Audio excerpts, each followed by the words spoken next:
Heather, why don't you tell our viewers a little bit about yourself and Sure. what year you graduated from here? Sure. Yeah, I'm Dr. Heather Rowley. I graduated in the 2014 class here at Western. I actually started in the 2013 class, which is a story in itself. But no, yes, I managed to graduate in 2014. And so it's been just a little over a decade out in the world. And I've had a little bit of a circuitous path to getting to where I am now. But I do currently work as the medical director at Green Dog Dental Veterinary Center in Los Angeles. That's excellent. When did you join Green Dog? It's been almost 3 years now, so about 2.5 years. So the first portion of my career with them, I was, associate veterinarian, and then I took over as the medical director about a little over a year ago. Nice. Yeah. Nice. And Green Dog has 3 locations in Southern California. Tell us where they are. Yeah. One is in Sherman Oaks. That's sort of the original flagship, very small, intimate clinic that's still operating. And then we have sort of grown out of there into, originally it was a small location in Santa Monica that's now moved to Venice. So it's a bigger location in Venice Beach. And then another one that we just opened very recently in Van Nuys, which is very exciting. I have to say I've had the opportunity to visit your locations, and they are amazing.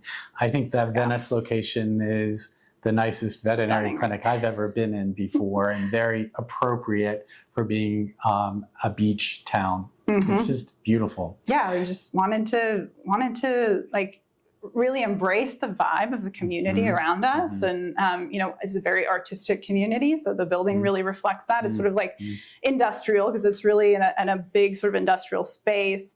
But then it has like a lot of very interesting artwork around and just comfortable spaces. We just want our clients to feel at home there and to feel comfortable. We do a lot of services that they don't require, but our clients can stick around for a couple of hours while their pet's being done. So we wanted to create inviting spaces to make them feel like that's an option that they might pursue. So I think we've had really good response from it. It's really great. Yeah. Tell us a little bit, you mentioned clients having some time dropping off their animal and having some time while their animal is being treated. Tell us a little bit about the services that Green Dog supplies. Sure, yeah. So Green Dog, hence the name, Green Dog Dental and Veterinary Center, really started with an emphasis on dentistry and still has. It was more predominantly dentistry, and we've sort of grown out of that into full general practice services, as well as some specialty. We have a full-time internal medicine specialist on staff. And then we also have soft tissue surgery and cardiology and other things that come in. But the dentistry side of things is where Green Dog has its roots. And we do sort of some things a little bit differently than traditional veterinary practice in terms of dentistry. In general, we've sort of been, well, first of all, I think a lot of us feel like we haven't had adequate training through vet school and dentistry, which it's very nice that we've just welcomed our 4th year Western student this week, who's doing a month-long externship, I guess it would be there. So we're having some more students coming in, and that's really fun and exciting, because I think that's one thing that we all share. We just feel like we didn't get enough training on. But the training that we did get was very much, it's one way that dentistry is done, and that is to, intubate and anesthetize every patient for every dental cleaning. And, while that's fantastic, because you can also get dental x-rays, you can do a lot of really in-depth ultrasonic cleaning, most clients don't proceed with those on an annual basis as recommended. I mean, let's face it, the vast majority of clients do not want to anesthetize their dog annually, even the young and healthy dogs. So what we do is we offer a little bit of a more diverse sort of options for our clients. So we offer those, intubate, anesthetize, do the full workup procedure. And then we also offer, for those who do not want to pursue that avenue, and for the patients who are candidates, we will offer a really thorough oral examination. So basically outside of those once a year, if you're lucky, episodes, you're kind of glancing in the dog's mouth with a little physical exam, right? You're not really getting a full picture as your dental hygienist would when you go in to get an oral exam. So we do something a little bit more similar to human medicine, where we will hold the dog, open the mouth, we will look at every single tooth, pending there being good behavior, obviously, look at every single tooth, check for pocketing, check for movement, check for furcation, and we'll put it all in a chart, we'll take good photos, people want to be educated about what's going on in their pets' mouths. They want to know. They want more information than we've historically been giving to them. So once they see that, they see these problems, they understand the problems, they're much more likely to go proceed with the work that needs to be done. In some cases, work doesn't need to be done. It really is just a cleaning, and we'll offer a non-anesthetic cleaning as an option, obviously under the direction of a veterinarian. And then we do those every 4 to 6 months for all of our patients. So we have a much more, I think, we have a much more in-depth picture of what's happening in our patients' mouths than you would otherwise get in the practice as it's historically done. That's really great. And also I'm aware of the controversy around that, because there's one board of dental medicine that's recognized, and they're pretty strict in requiring anesthesia-only dentals. What do you say to that? So the way that I think I get through to those individuals who are really passionate about that subject is that you can think of a non-anesthetic dental as a very valuable diagnostic tool with also some therapeutic value, right? You're also getting a cleaning done. It may not be as deep, although in many cases I think it is. When we use hand scaling instruments versus ultrasonic, but we're getting a good cleaning.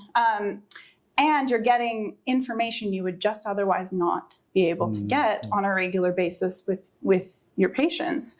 So if you think of it as a tool, and within our patient care at Green Dog, we still recommend for every patient to go through and get x-rays every 12 to 18 months. It's really no different in terms of the recommendation. Right. It's simply a different process to get there. And I think we actually have a better chance of getting our clients there than most practices do because of the transparency and the process. And they really appreciate that. Our clients tell us all the time, this is so much more thorough than I've ever experienced, because it is. So it's just a different way of thinking about dental hygiene. And of course we know, if it's so important to the longevity of our patients and to their systemic health to really just maintain a very clear picture of what their oral hygiene is. And this is how we achieve that in a more meaningful way. That's excellent. So congratulations. Thank you. On that. So tell us what you remember most fondly about your education here at WesternU. So everywhere I go, and I'm not just saying this, everywhere I go, I rep this university with anyone who's interested in medicine, interested in pathomedicine. And the reason why is, had you told me when I went into school that I'd be doing veterinary dentistry, I would not have believed you. Not for a second. I took a very circuitous route getting here. It was very non-traditional, and in many ways, especially for those students who want to explore a non-traditional veterinary career, which there are plentiful options, this university is really phenomenal in that regard. My favorite thing about this university is twofold. One is the skills that I would say you will use for every single day for the rest of your life are the ability to teach yourself, to be a lifelong learner. And there is no better program for teaching you that, in my opinion, because of the problem-based learning model, because it's so self-driven, your education here. And that is, I use it every single day. My skills for, primary literature searches and things that were fundamental to my education here.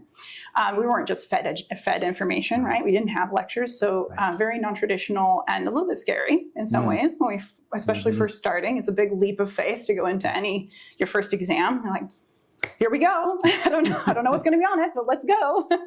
And that's what teaches you to be successful in veterinary medicine. So that, and then the second aspect of that for me was just especially my fourth year my externship opportunities that were available were just, so it was, rather than the expectation being you stay on campus, the expectation was you go out in the world. And I can't tell you how many of those relationships from my fourth year of veterinary school I still maintain today that have opened other doors and opportunities for me on my postgraduate, experience. It was really valuable for me, especially as somebody who, went into my fourth year externships were forensic pathology and marine mammal medicine. And, I wasn't looking for the traditional route. I wanted wildlife and, I was just kind of taking a different path. And Western gave that to me in a way that I think I probably wouldn't have found at other schools. You mentioned some fairly non-traditional rotations like marine mammal and forensic. How have those impacted your current role? So my current role is something that, so the first 10 years of my career, for example, when I graduated, I followed in that wildlife trajectory. I was working for PETA, and I did wildlife, primarily captive wildlife welfare work and law enforcement related work, a lot of which was, investigative and, not the day-to-day clinical work. So, in terms of the individual aspects of what I learned then translating into my career at Green Dog, it's really not a lot, down to it, if you come down to it. But that career, that's my passion. That's a big part of what I do. And I have an LLC that I work on the side, on side projects involved in marine mammal sanctuaries and developing sanctuaries around the world for captive marine mammals who, we have sanctuaries for lions, tigers, bears, primates, you name it. There's a sanctuary for a land mammal. But that simply doesn't exist for marine mammals. And it's because, there's logistical, legal hurdles. There's a lot of hurdles to creating an ocean-based sanctuary, but there's no reason why it can't be done, except that it hasn't been done. So I'm working on still working on those projects, and it's just given me the fuel to be able to sort of continue to carry on a lot of those passion projects of mine, while also maintaining a full-time job doing clinical medicine. So it's just, I fit it all in somehow. Yeah, as we do. That's hence the lifelong learning and figuring out how to That's right. manage everything. If you could go back in time and start vet school over again, would you have done anything differently? I don't think so. I don't think so. I really don't. I was one of those people who was really torn between going straight into work and having an internship postgraduate. And I had a really phenomenal opportunity handed to me through one of my fourth-year externships at Tufts, the wildlife hospital there. And I loved the staff there, and I loved the work we were doing. I was not a New England girl. It's not the weather. I was there in the winter. And I ended up following my heart on that, and I was worried I was going to regret it. And I don't. I think you just have to follow your passion. Right. You really do. You have to listen to your inner voice and really follow it strongly, because, your greatest asset is, where your passion is, and where your passion is where you're happiest. And, this is a, no matter where you work, it's a business that's of other people, right? It's about people, and, and happiness is infectious, passion is infectious. And as long as you can maintain and hold on to that, you're going to succeed wherever you are, in your career. And, I've always just found places that I'm surrounded by like people in, and I feel very fortunate to have found that at Green Dog as well. So it's amazing. I feel very fortunate. Yeah, you're lucky that way. Sometimes people struggle with understanding or following their passion. So the advice I like to give to veterinary students and clinicians alike is to pay attention to what brings you joy. And if you just focus on that a little bit, like what makes me happy, and likewise focus on what drains your energy, you can figure it out pretty quickly. But it takes a little bit of reflection, a little bit of self-awareness to tap into both of those. So that's really great advice. Is there any advice you would give to our incoming class of 2029, if you can believe it? That's when they'll graduate. Wow. What advice would you give them? So I think we've kind of covered the most important point in terms of really thinking about your veterinary education as sort of an opportunity to explore what those passions are, an opportunity to become a lifelong learner and learn what it means to do that. Find the skill set that you feel like you need to get the answers to the questions you have as quickly as possible. And I would say that's the most important skill that I learned in vet school. A lot of what you learned will come postgraduate, but this is an opportunity for you to explore, and use that opportunity to, if Western doesn't have a relationship with a hospital or an entity that you really want to extern at, put in the time and effort to make that happen, because it's worth it in the long run. That's where, it can be hard. And, I also tell people, don't let anyone tell you you can't achieve your dreams, because there's a lot of that in your career. And there are a lot of ladders that are well established that you could climb, but there's also other paths you can take, and if you forge your own path, it will be so much more rewarding in the end. So Agreed. just hold on to your passion. Very well said. Very, very well said.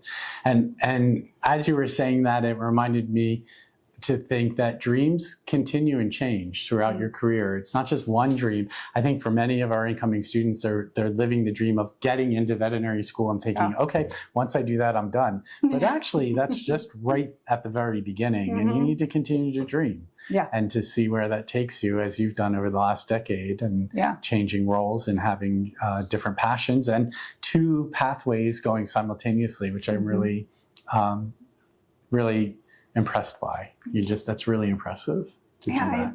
I think it's important just to remember that it's a journey. It's all a journey. It's not about the destination. You probably won't be able to predict the destination anyway, so just enjoy the journey. Exactly. And allow it. I think a lot of people come into school thinking veterinary medicine is one thing, and it's not. It's such a big, open-ended, endless opportunity career. It really is. So you can make whatever out of it you want to make out of it, and sky's the limit. Agreed. Really. It's what attracted me to this profession as well. I think it's one of the few professions where you can literally change course every decade or every year or whenever it suits you. So. Absolutely. There's nowhere on the planet that doesn't need a veterinarian in some regard. Exactly. Exactly. Yeah. Great. Yeah. What else would you like to share with us? Just that I'm really happy to be here. Good. Thank you for inviting me back. This is my first time back in over a decade. So wow. It's just driving down 2nd Street and seeing all the antique stores are still there. They are. Something's so changed. It's nice. It's nice to be back. Good. It feels a little full circle for me. Great. It's gratifying. Great. Well, we're really grateful to you for coming. Thank you.